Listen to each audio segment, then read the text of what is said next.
Hello everyone, my self is समी। आप देख रहे हैं समी थ्री कॉर्नर ऑफिशियल। आज हम आपके लिए लेके आए हैं क्लास 9 का जो सिविक्स का जो चैप्टर 2 हम पहले ही शुरू कर चुके हैं। उसके मेजर या टॉपिक हम जो आपको डिस्कस कर चुके हैं। आज एक नया टॉपिक आपके सामने, फिलोसफी ऑफ द कॉन्स्टिट्यूशन। इससे पिछले वाले वीडियो लेक्चर के अंदर हमने आपको बताया था कि हम संविधान को अगर समझ सकते हैं तो उसके दो तरीके हैं। एक तरीका कि जिन लीडर्स ने इस कॉन्स्टिट्यूशन को बनाया, उनके ख्यालात, उनके विचार, उनको पढ़ के हम जो जान सकते हैं, क्योंकि जो उन्होंने बनाया वो उनके विचार, उनके ख्यालात संविधान के अंदर जरूर झलकते हैं। और दूसरा तरीका ये है कि हम कॉन्स्टिट्यूशन को पढ़ें, पूरे कॉन्स्टिट्यूशन को पढ़ करके जो जाने कि कॉन्स्टिट्यूशन अपने बारे में क्या कहता है। तो ये पूरे कॉन्स्टिट्यूशन को पढ़ना ये इतना जो पॉसिबल नहीं है और आपके कोर्स में भी नहीं है। तो हम जो है पढ़ेंगे प्रीएम्बल ऑफ द कॉन्स्टिट्यूशन, यानी जो कॉन्स्टिट्यूशन कह रहा है, कॉन्स्टिट्यूशन अपने बारे में बता रहा है, उसको अपने आप को आइडेंटिफाई कर रहा है, उसके बारे में हम जो है जान करके जो है हम फिलोसफी ऑफ द कॉन्स्टिट्यूशन जो है जान सकते हैं। तो देखते रहिए हमारे साथ ये चैप्टर, कॉन्स्टिट्यूशन डिजाइन यानी संविधान निर्माण। हम अपना ये वीडियो लेक्चर जो शुरू करते हैं फिलोसफी ऑफ द कॉन्स्टिट्यूशन। इससे पहले वाले ये वीडियो के अंदर हमने आपको बताए थे guiding values of the Indian constitution, यानी कॉन्स्टिट्यूशन को जो समझना है तो उनके मार्गदर्शक मूल्य ये कौन कौन से थे, उनको हमने जो जाना। अलग अलग जो लीडर्स के जो है हमने जो ख्यालात को, उनके विचारों को, उनके जो सोच थी, उनको जो है हमने जो दर्शाया, उनको बताया कि वो कैसा कॉन्स्टिट्यूशन चाहते थे इंडिया के लिए और किस प्रकार का कॉन्स्टिट्यूशन की जो उन्होंने जो है एक्सपेक्टेशन कर रखी थी, एस्पिरेशन कर रखी थी, उसके बारे में जो है हम आपको बताने जा रहे हैं। तो देखते रहिए हमारे साथ ये video lecture, philosophy of the constitution. What is the constitution say about its own philosophy, यानी संविधान अपने बारे में क्या जो है बताता है, क्या एक्सप्लेन करता है, क्या डिस्क्राइब करता है। अब आप कहेंगे भाई संविधान तो बोल नहीं सकता, लेकिन वो हमें क्या बताएगा, वो हमें क्या हम जो उसके बारे में जान पाएंगे। तो उसके लिए हमें उसके प्रियम्बल को पढ़ना पड़ेगा। प्रियम्बल यानी थोड़ा सा और आपको क्लियर कर दूं कि प्रियम्बल जैसे कि आप स्टूडेंट हैं और आपके पास जो है एक आइडेंटिटी कार्ड है, और उस आइडेंटिटी कार्ड जो आपने जो है अपने जो उसको जो वियर कर रखा है, तो उसमें आपका नाम लिखा हुआ है, आपकी डेट ऑफ बर्थ लिखी है, कौन सी क्लास है, कौन से जो सेक्शन के अंदर आप पढ़ते हैं, ये कोई बताता नहीं, लेकिन आपके आइडेंटिटी कार्ड को देख करके वो जान जाता है कि आपका नाम क्या है, आपकी क्लास कौन सी है, आपका सेक्शन कौन सा है। तो आपने कुछ नहीं बताया, लेकिन देखने वाले ने जो ये जान लिया कि आप कौन हैं, आपकी आइडेंटिटी क्या है, आपकी पहचान क्या है। तो इसी तरह कॉन्स्टिट्यूशन भी अपनी पहचान बताता है प्रियम्बल के जरिए। तो आपको क्लियर हो गया होगा, I think, I hope it is very clear to you what is preamble. Preamble जो है ज्यादातर हम कॉन्स्टिट्यूशन के बारे में ही यूज करते हैं, लेकिन देखिए यानी इंट्रोडक्शन क्या है, प्रियम्बल क्या है कॉन्स्टिट्यूशन, इंडियन कॉन्स्टिट्यूशन का, पहले उसको हम समझते हैं। The Constitution begins with a short statement of its basic value. This is called the preamble to the Constitution. Taking inspiration from American model, most countries in the contemporary world have chosen to begin their constitution with a preamble. यानी संविधान क्या है, उसके preamble से ये पता चल जाता है कि उसकी ये फितरत क्या है, उसके अंदर क्या लिखा है और उनके अंदर बेसिक वैल्यूज क्या है, उनको हम जान सकते हैं किसी भी कंट्री के प्रियम्बल से। और अमेरिका ने सबसे पहले अपना जो कॉन्स्टिट्यूशन बनाया और उसको स्टार्ट किया, we the people of United State. इसी तरह ज्यादातर कंट्रीज ने इसी लाइन से, इसी जो है सेंटेंस से अपने सेंटेंस का जो प्रियम्बल बनाया, और उसी से अमेरिकन कॉन्स्टिट्यूशन से ही ज्यादातर देशों ने इंस्पिरेशन ली और अपने कॉन्स्टिट्यूशन को में उसको प्रियम्बल के तौर पर adopt किया। Is it clear now? First of all, example of South African Constitution preamble. We, the people of South Africa, recognize the injustices of our past, honor those who suffered for justice and freedom in our land, respect those who have worked to build and develop our country, and believe that South Africa belongs to all who live in it. United in our diversity, preamble to the Constitution of Republic south Africa 1996। यानी south Africa वालों ने एक constitution बना करके एक मिसाल पेश कर दी। उन्होंने अपने पुराने जो है पास्ट को भुला करके और जो उनको तकलीफें उनको जो सहनी पड़ी उन सब को भुला करके उन्होंने दरकिनार करके एक अपना कॉन्स्टिट्यूशन बनाया और देश के सामने और दुनिया के सामने मिसाल रख दी। ये था उनका कॉन्स्टिट्यूशन का प्रीएम्बल, जो कि we the people of South Africa से ही शुरू होता है। तो ये सारे inspiration United States of America के जो कॉन्स्टिट्यूशन से जो इंस्पायर्ड होकर के कंट्रीज ने ये लिए और अपने कॉन्स्टिट्यूशन के प्रीएम्बल के अंदर इसको अडॉप्ट किया। Is it clear now? Now the philosophy of the Constitution, preamble to the Constitution. The preamble of the Constitution reads like a poem on a democracy. It contains the philosophy on which the entire Constitution has been built. It provides a standard to examine and evaluate any law and action of government to find out whether it is good or bad. It is soul of the Indian constitution. ये हमारे constitution की जो soul है, हमारी आत्मा है, वो कैसे ये भी आपको बता रहे हैं। और उसको डेमोक्रेसी की ये पोएम भी हम कहते हैं। देखिएगा आगे। संविधान का दर्शन। संविधान की प्रस्तावना लोकतंत्र का एक खूबसूरत कविता सी लगती है। इसमें वह दर्शन शामिल है जिस पर पूरा संविधान बनाया गया। यह सरकार के किसी भी कानून और कार्रवाई की जांच मूल्यांकन करने के लिए एक मानक प्रदान करता है ताकि यह पता लगाया जा सके कि यह अच्छा है या बुरा है। यह है भारतीय संविधान की आत्मा। Is it clear? तो ये हम जो है प्रीएम्बल से ही जो है जाना कि इस कॉन्स्टिट्यूशन के अंदर क्या होता है और इस कॉन्स्टिट्यूशन में और क्या क्या है वो भी आपको एक्सप्लेन करते हैं, एलाबोरेट करते हैं। देखते रहिए, बने रहिए हमारे साथ। Constitution of India Preamble.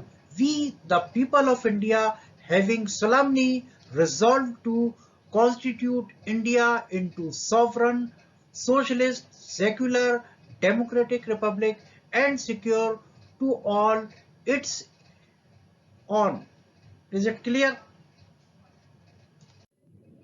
ये हमारे प्रीएम्बल का जो है हिंदी अनुवाद आपके सामने।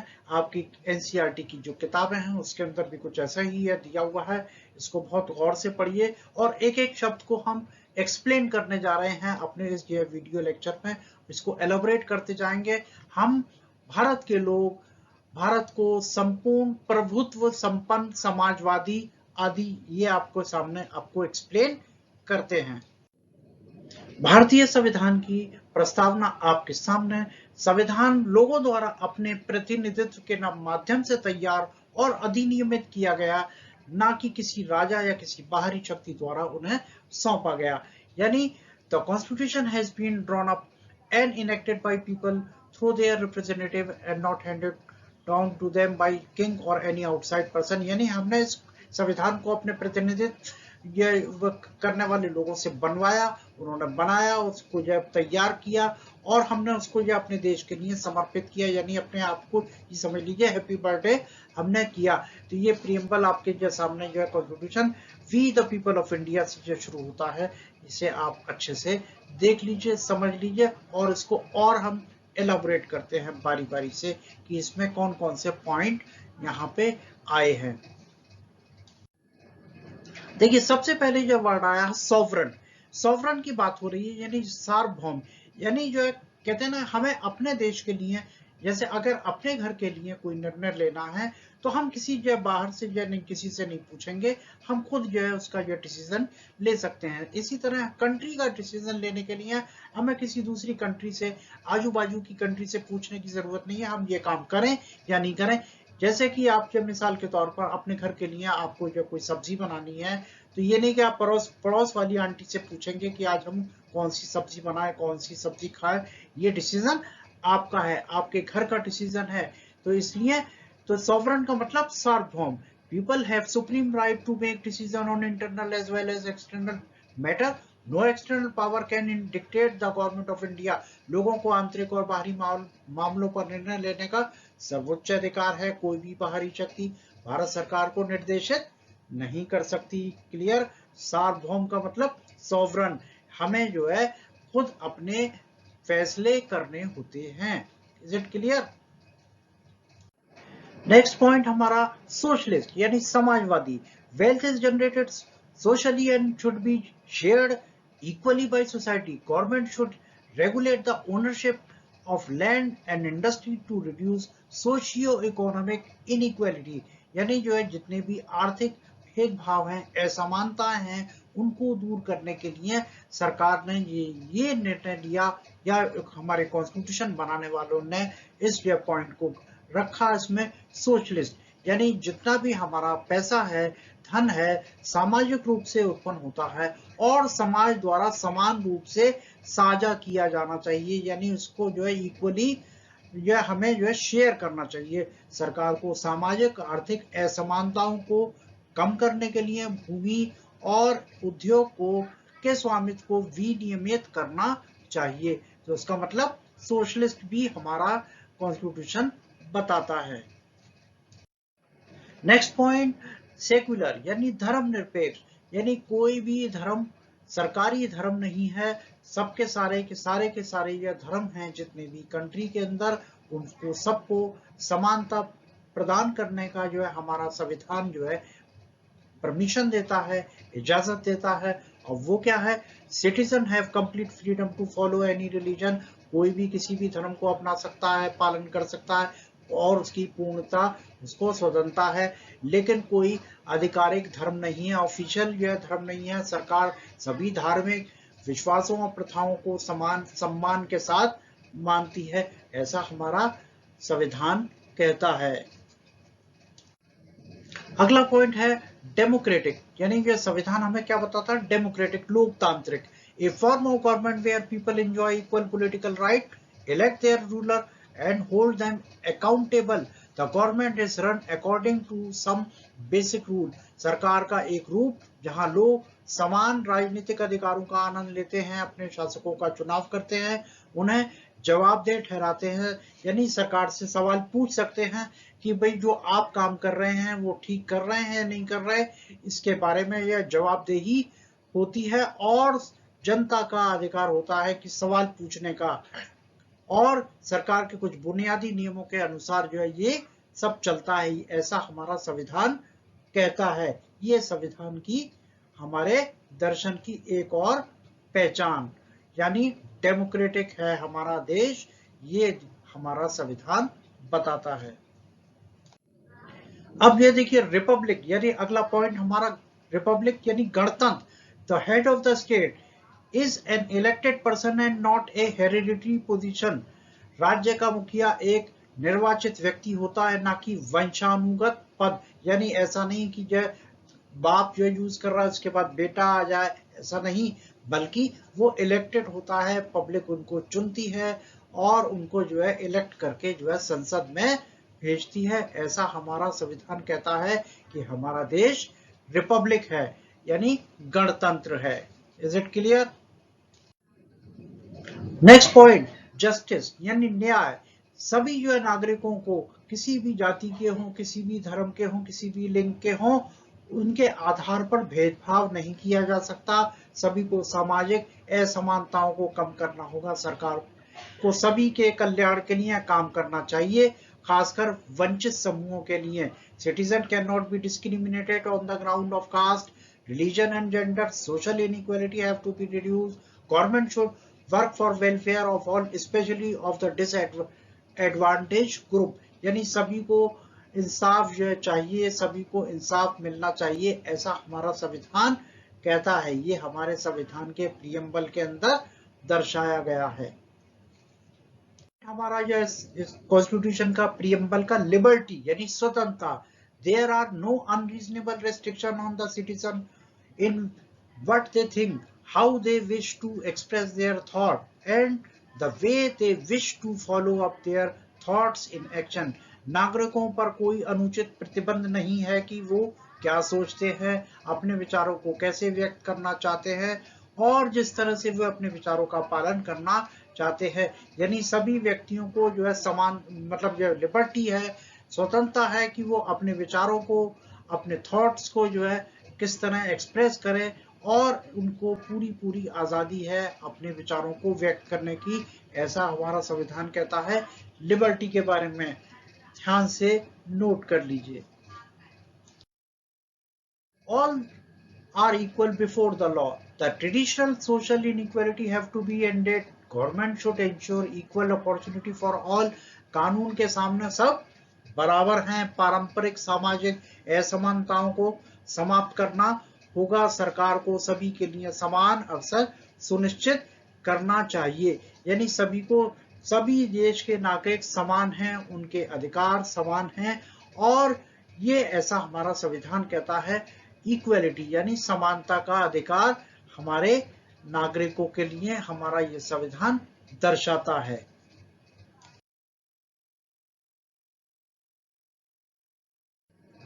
अगला पॉइंट हमारे जो संविधान का फ्रेटर्निटी यानी प्रियम्बल का यह अगला पॉइंट, भाईचारा। All of us should behave as if we are members of the same family. No one should treat a fellow citizen as inferior. हम सभी को ऐसा व्यवहार करना चाहिए जैसे कि हम एक ही परिवार के सभी सदस्य हैं। देश के अंदर सभी क्या हैं, भाई भाई हैं।